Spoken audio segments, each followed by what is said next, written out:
Once they've put the right people in the right place at the right time, work leaders turn their attention to linking the right people to the right cause. The second work leader role, the connector, relies on multipath communication. This means that work leaders take responsibility for connecting to others, rather than waiting for others to connect to them. Two tools will help you to understand others and improve your ability to connect: the connection ladder and the relationship styles grid. The best leaders assess the commitment levels of other people before designing a strategy. The connection ladder, which is included in the summary booklet, can help you to assess whether individuals show commitment, empowerment, empathy, involvement, awareness, contact, indifference, avoidance, hostility, or contempt. For example, a team leader who needed 4 team members to commit to a 6-month project received 4 different reactions. Susan reacted passively and seemed uninterested. The leader labeled her as indifferent. Frank responded enthusiastically and offered ideas on how to get the job done. He ranked as empowered on the connection ladder. Joan expressed mild enthusiasm and a willingness to support Frank. She seemed aware of the project. Finally, Walter voiced anger about the short time frame and complained that he didn't want to be on the team. The leader placed him at the bottom rung of the ladder at the contempt stage. The 6th of the 10 rungs, the contact stage, is the turning point from disconnection to connection.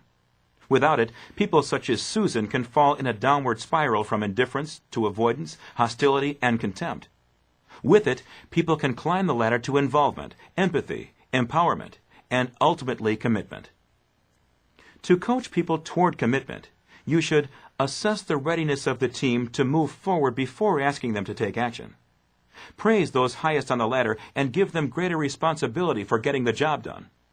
Encourage those lower on the ladder to build stronger relationships with those who are more fully committed. State problems clearly and honestly.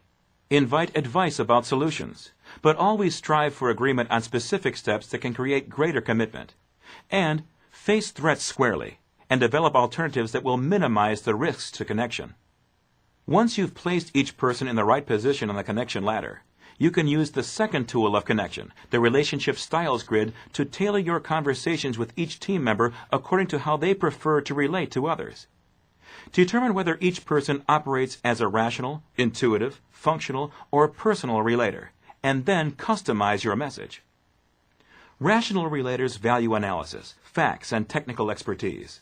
They like to take the time to consider all the alternatives, draw charts, and test the options to see what works best. Functional relators value planning, organizing, and controlling. They anticipate details and enjoy activities that yield clear-cut results. However, their focus on short-term planning can keep them from considering long-range consequences. Intuitive relators are better at long-range thinking than handling today's problems. They value imagination, concepts, and visions, and prefer to work in less structured environments that allow room for creativity. Personal relators value emotions, sensitivity, and interpersonal communication. They display a deep concern about what others think and do, are good listeners, and prefer working with a team rather than alone. Work leaders know how to talk to all 4 types of relators on their own wavelengths.